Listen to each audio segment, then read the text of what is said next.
Corona महामारी से परेशान लोगों व प्रदेश से बाहर आ रहे प्रवासियों की। नमस्कार, उत्तराखंड समाचार में आपका स्वागत है। मैं प्रियम शंकर झा। सबसे पहले मुख्य समाचार।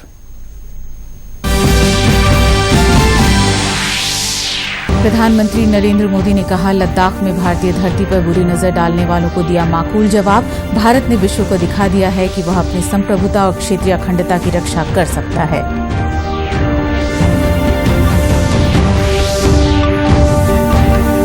मन की बात कार्यक्रम को प्रदेश भर में सुना गया। मुख्यमंत्री त्रिवेंद्र सिंह रावत ने कहा, तमाम चुनौतियों का सामना करने के लिए पूरा देश प्रधानमंत्री के साथ है। वहीं चंपावत जिले के लोगों ने कहा, सुरक्षित हाथों में है देश।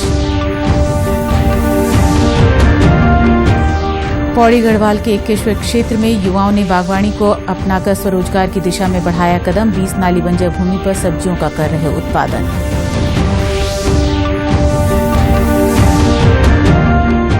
और चकबंदी को बढ़ावा देने के लिए सर्वे ऑफ इंडिया के माध्यम से राज्य सरकार पर्वतीय क्षेत्रों में करा रही 3D मैपिंग। पहाड़ों के लिए आंशिक और स्वैच्छिक चकबंदी से किसानों को मिलेगा फायदा। अब खबरें विस्तार से। आज आकाशवाणी से मन की बात कार्यक्रम में प्रधानमंत्री नरेंद्र मोदी ने अपने विचार साझा किए। उन्होंने कहा कि भारत मित्रता की भावना का सम्मान करता है और अपने शत्रुओं को उचित जवाब देने में सक्षम है। प्रधानमंत्री नरेंद्र मोदी ने कहा है कि दुनिया ने देश की संप्रभुता और अखंडता की रक्षा के लिए भारत की प्रतिबद्धता और ताकत का अंदाजा लगा लिया है। उन्होंने कहा कि लद्दाख में भारत की भूमि पर आंख उठाकर देखने वालों को करारा जवाब मिल गया है। प्रधानमंत्री ने कहा कि हमारे वीर सैनिकों ने साबित कर दिया है कि वे अपनी मातृभूमि के गौरव और मान सम्मान पर किसी को बुरी नजर नहीं डालने देंगे। दुनिया ने इस दौरान भारत की विश्व बंधुत्व की भावना को भी महसूस किया है और इसके साथ ही दुनिया ने अपनी संप्रभुता और सीमाओं की रक्षा करने के लिए भारत की ताकत और भारत के कमिटमेंट को भी देखा है। लद्दाख में भारत की भूमि पर आंख उठाकर देखने वालों को करारा जवाब मिला है। भारत मित्रता निभाना जानता है तो आंख में आंख डालकर देखना और उचित जवाब देना भी जानता है। हमारे वीर सैनिकों ने दिखा दिया है कि वो कभी भी मां भारती के गौरव पर आंच नहीं आने देंगे। प्रधानमंत्री नरेंद्र मोदी के मन की बात कार्यक्रम को राजधानी देहरादून सहित प्रदेश के विभिन्न जिलों में सुना गया। मुख्यमंत्री त्रिवेंद्र सिंह रावत सहित उत्तराखंड भाजपा के तमाम नेताओं और आम जनता ने मन की बात कार्यक्रम को सुना। भाजपा मुख्यालय में सोशल डिस्टेंसिंग का पालन करते हुए कार्यक्रम सुना गया। मुख्यमंत्री त्रिवेंद्र सिंह रावत ने कहा है कि तमाम चुनौतियों का सामना करने के लिए पूरा देश प्रधानमंत्री के साथ है। देश का हर नागरिक राष्ट्र के लिए समर्पित है। कोरोना जैसी महामारी से प्रधानमंत्री जी के नेतृत्व में सफलतापूर्वक लड़ाई लड़ी जा रही है। वहीं भाजपा प्रदेश उपाध्यक्ष देवेंद्र भसीन ने कहा कि साल 2020 चुनौतियों का वर्ष है। उन्होंने कहा कि प्रधानमंत्री नरेंद्र मोदी के नेतृत्व में हम इन चुनौतियों पर जीत हासिल करेंगे। उन्होंने सबसे पहले जो लद्दाख में हमारे सैनिक शहीद हुए उनके प्रति श्रद्धांजलि व्यक्त की और साथ ही दुनिया के उन देशों जो भारत की ओर गलत नजर से देखना चाहते हैं उनको सीधे शब्द संदेश दिया कि भारत दोस्ती निभाना भी जानता है और वक्त पड़ने पर आंख में आंख डालकर उसका माकूल जवाब देना भी जानता है। उधर चंपावत जिले के सुदूरवर्ती इलाकों में भी लोगों ने प्रधानमंत्री द्वारा आत्मनिर्भरता और सीमा विवाद पर की गई मन की बात की सराहना की। ब्यूटी पार्लर का व्यवसाय कर रही सोनू भट्ट ने बताया कि मन की बात कार्यक्रम में प्रधानमंत्री की आत्मनिर्भर भारत पर कही गई बात ने उन्हें सर्वाधिक प्रोत्साहित किया। उन्होंने बताया कि वह पहले घरेलू महिला थी। ब्यूटी पार्लर का कार्य करके वह आज आत्मनिर्भर बनी है, जिससे घर की आर्थिक स्थिति भी मजबूत हुई है। आत्मनिर्भर बनना उन्होंने जो बात कही है वह हम सभी के लिए अच्छी है। वर्तमान समय में जो लोग प्रवासी लोग अपने घर अपना रोजगार छोड़कर वापस आ रहे हैं उन लोगों के लिए भी है यह। और मैं भी पहले एक आम गृहिणी ही थी, घर का ही कामकाज करती थी। अब मैंने अपना एक पार्लर खोला है, कॉस्मेटिक सभी चीजें उसमें थोड़ा बहुत सब रखकर काम किया है। तो आज मेरा भी एक काम है, मेरा भी एक रोजगार है। तो मैं सोचती हूँ जैसे मैं आत्मनिर्भर बनी वैसे हमारा पूरा देश आत्मनिर्भर बने। वहीं दीपक चंद्र ने बताया कि आज प्रधानमंत्री ने एक बार फिर देश को आश्वस्त किया है कि देश सुरक्षित हाथों में है। देश को यही भरोसा चाहिए था। प्रधानमंत्री ने सीमा पर किसी भी स्थिति से निपटने के लिए भारतीय सेना को सक्षम बताया है। भारत और चीन के बीच में जो तनाव चल रहा है उसके बारे में जो भी उनने कहा कि नेशन फर्स्ट के बारे में उन्होंने बताया, तो मुझे काफी अच्छा लगा उनकी ये बात और मुझे काफी जोश मिला और मैं काफी खुश हूं कि हमारा देश जो है एक काफी मजबूत प्रधानमंत्री के हाथों में है। उत्तराखंड में कल रात जारी हुए हेल्थ बुलेटिन के अनुसार 66 और लोगों में कोरोना संक्रमण की पुष्टि हुई है। इन्हें मिलाकर राज्य में अब 824 एक्टिव केस हो गए हैं। अब तक सामने आए कुल 2791 कोरोना संक्रमितों में से 1912 स्वस्थ हो चुके हैं। प्रदेश में अब तक कोरोना संक्रमित 37 लोगों की मृत्यु हुई है। कल 1257 सैंपल जांच के लिए भेजे गए, जिनमें 911 सैंपल्स की रिपोर्ट नेगेटिव आई है। नए मामलों में नैनीताल से 29, अल्मोड़ा से 11, देहरादून से 8, बागेश्वर से 7, रुद्रप्रयाग से 3, चमोली और टिहरी से 2, चंपावत, पौड़ी, उत्तरकाशी और उधमसिंह नगर से 1 लोग शामिल हैं। प्रदेश में रिकवरी रेट लगभग 69% हो गया है, जबकि संक्रमण फैलने का डबलिंग रेट लगभग 26 दिन है। पौड़ी गढ़वाल के एकेश्वर क्षेत्र में उत्तराखंड की वीरांगना तीलू रौतेली के गांव गुराड़तल्ला के युवाओं ने कोरोना काल में बागवानी को अपनाकर स्वरोजगार की दिशा में कदम बढ़ाया है। गांव के युवाओं ने 20 नाली बंजर भूमि को उपजाऊ बना दिया है। इस बंजर भूमि पर अब सब्जियों का उत्पादन किया जा रहा है। ग्राम प्रधान किरण सिंह रावत ने कहा कि कोरोना महामारी के चलते उनके गांव में कई युवा लौटे हैं जो दूसरे राज्यों में प्राइवेट नौकरी करते थे। इन युवाओं ने एक मीटिंग की और 10 युवाओं का समूह बनाया और बागवानी करने की ठानी और बंजर भूमि पर सब्जी उत्पादन का कार्य शुरू कर दिया। ये पहले बंजर खेती थी, इसमें हमने एक समूह बनाया, सब चर्चा की इस खेती के बारे में कि यहाँ पर क्या उगाया जाए। अतः हमने हल लगाया, यहाँ पर खुदाई करके हल लगा के इसको हमने यहाँ पर सब्जी का उत्पादन शुरू किया। इस समय पानी तो हम यहाँ नहर से ला रहे हैं पानी, वहाँ से ये कूल है, सीमेंटेड कूल है, नहर वहाँ से आ रखा है। टैंक बना रखा हमने कृषि विभाग से। खेत में हमारे बीन्स है, टमाटर है, मूली है। जैसे मूली हमने 70-80 किलो यहाँ से निकाल के मार्केट में दे दी। गांव लौटे प्रवासी शिवेंद्र सिंह रावत का कहना है कि यदि उन्हें गांव में काम मिल जाए तो वे वापस नहीं जाएंगे। अब उनकी कोशिश होगी कि वे घर पर ही स्वरोजगार करेंगे। सब मिलके हमने यहाँ पे काम करा। जो भी हम तो ये कहते हैं कि करना चाहे तो अपने गांव में बहुत अच्छा है, जो भी करना चाहेगा। पर मेहनत आप लोग जो भी है, हम लोग प्राइवेट नौकरी करते थे, मेहनत तो हमें वहाँ भी करनी पड़ती है और वही चीज़ हम अपने गांव में आके अपने खेतों में करें तो सबसे बढ़िया मुझे तो अच्छा लगा है। गांव में खेतीबाड़ी में कृषि यंत्रों की भी आवश्यकता बढ़ी है। गवाणी गांव के जयप्रकाश नवानी और उनके सहयोगी संजय बुढ़ाकोटी ने किसानों को कृषि यंत्रों को उपलब्ध कराने का बीड़ा उठाया। जयप्रकाश नवानी का कहना है कि उनका उद्देश्य है कि प्रत्येक गांव के प्रत्येक किसान के पास आधुनिक कृषि यंत्र हो ताकि कम मेहनत और तकनीक से अधिक लाभ हासिल किया जा सके।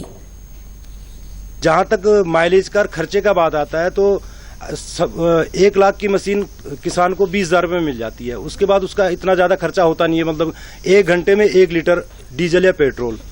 अगर बात करें हम नाली में तो 5 नाली 1 घंटे में कवर कर लेता है ये।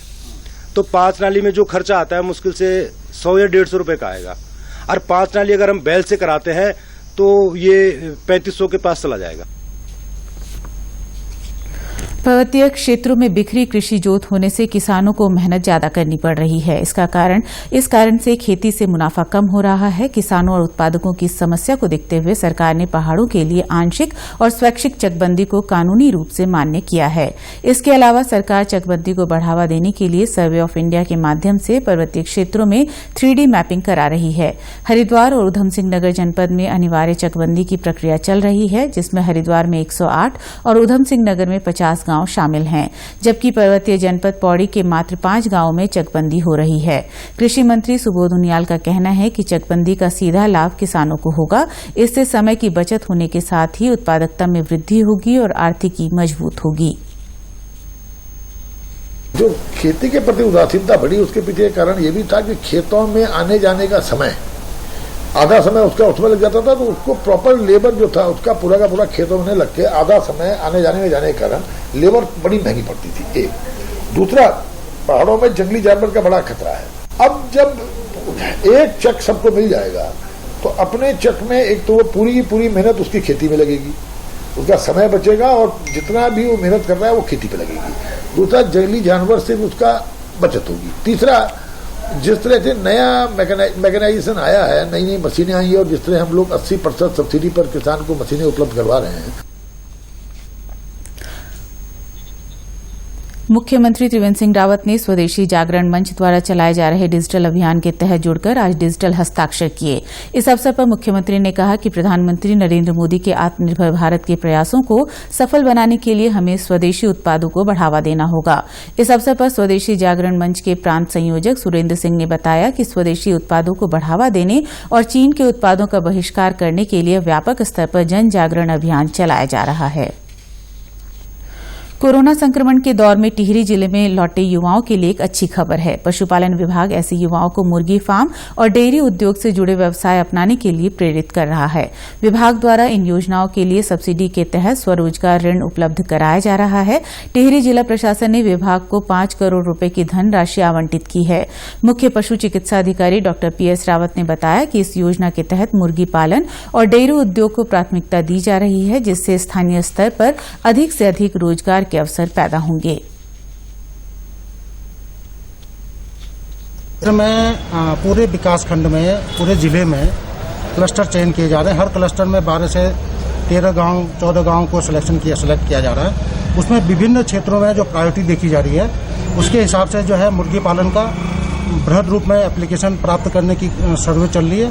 और इसी तरह से डेयरी उद्योग में यदि कोई डेयरी करना चाहता है उस क्षेत्र में, तो डेयरी के लिए जो आवेदन प्राप्त किए जा रहे हैं। करीब जिलाधिकारी महोदय के द्वारा हमको 5 करोड़ के एप्लीकेशन जमा करने के निर्देश दिए गए हैं। चमोली जिले की मंडल घाटी में स्थित मत्स्य प्रजनन प्रक्षेत्र बैरागना को टूरिज्म डेस्टिनेशन के रूप में विकसित करने की तैयारी की जा रही है।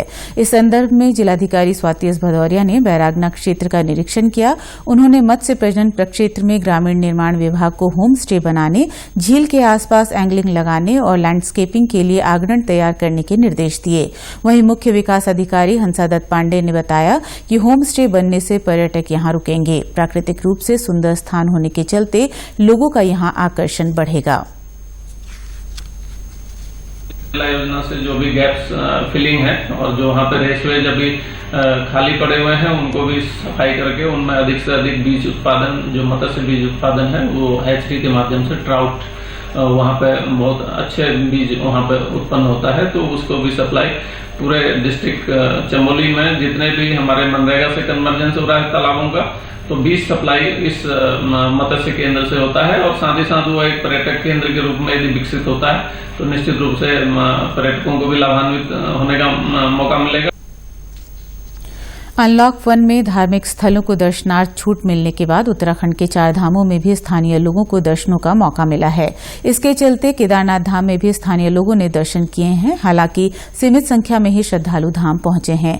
रुद्रप्रयाग जिला प्रशासन के अनुसार अब तक 47 स्थानीय श्रद्धालुओं ने केदारनाथ धाम के दर्शन किए हैं, जबकि जिलाधिकारी वंदना सिंह का कहना है कि देवस्थानम बोर्ड यात्रा को लेकर जो भी निर्णय लेगा उसके अनुसार सारी व्यवस्थाएं दुरुस्त कर ली जाएंगी। जुलाई में यात्रा को आरंभ करना है, तो ये प्रयास रहेगा कि जो मानसून सीजन को देखते हुए जितनी मिनिमम व्यवस्थाएं हैं उनको हम करें। मेडिकल टीमें और विभिन्न जो ऑफिसर्स हैं, कर्मचारी हैं, उनके जो ड्यूटीज़ इत्यादि लगानी है, जो आवासीय व्यवस्थाएं ऐसे व्यक्तियों के लिए करनी है और जिनके लोगों के यहाँ प्राइवेट धर्मशालाएं या गेस्ट हाउसेस वगैरह के रूप में यात्रियों को सुविधा प्रदान करने के लिए चलाए जाते हैं, उनको भी एक तरह से विश्वास में लेके इसको जो है खोलने का और उसमें व्यवस्थाएं बनाने का प्रयास हमारे द्वारा किया गया। गौरतलब है कि केदारनाथ धाम में पुनर्निर्माण का कार्य इस समय भी जोरों पर चल रहा है। इसकी मॉनिटरिंग समय समय पर प्रधानमंत्री द्वारा स्वयं की जा रही है। उत्तराखंड के समाचारों में बस इतना ही। चलते चलते मुख्य समाचार एक बार फिर। प्रधानमंत्री नरेंद्र मोदी ने कहा, लद्दाख में भारतीय धरती पर बुरी नजर डालने वालों को दिया माकूल जवाब। भारत ने विश्व को दिखा दिया है कि वह अपनी संप्रभुता और क्षेत्रीय अखंडता की रक्षा कर सकता है।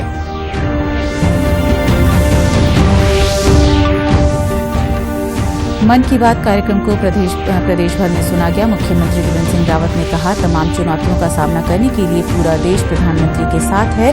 वहीं चंपावत जिले के लोगों ने कहा, सुरक्षित हाथों में है देश। पौड़ी गढ़वाल के एकेश्वर क्षेत्र में युवाओं ने बागवानी को अपनाकर स्वरोजगार की दिशा में बढ़ाया कदम। 20 नाली बंजर भूमि पर सब्जियों का कर रहे उत्पादन।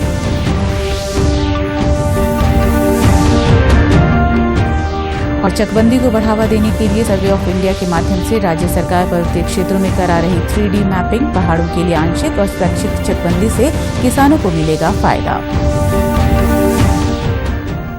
उत्तराखंड की खबरों के लिए आप हमसे सोशल मीडिया पर भी जुड़ सकते हैं। हमारा ट्विटर हैंडल है DD_News_देहरादून। हमारा फेसबुक पेज है DD News उत्तराखंड और हमारे YouTube channel DD News Uttarakhand को भी सब्सक्राइब करें। नमस्कार।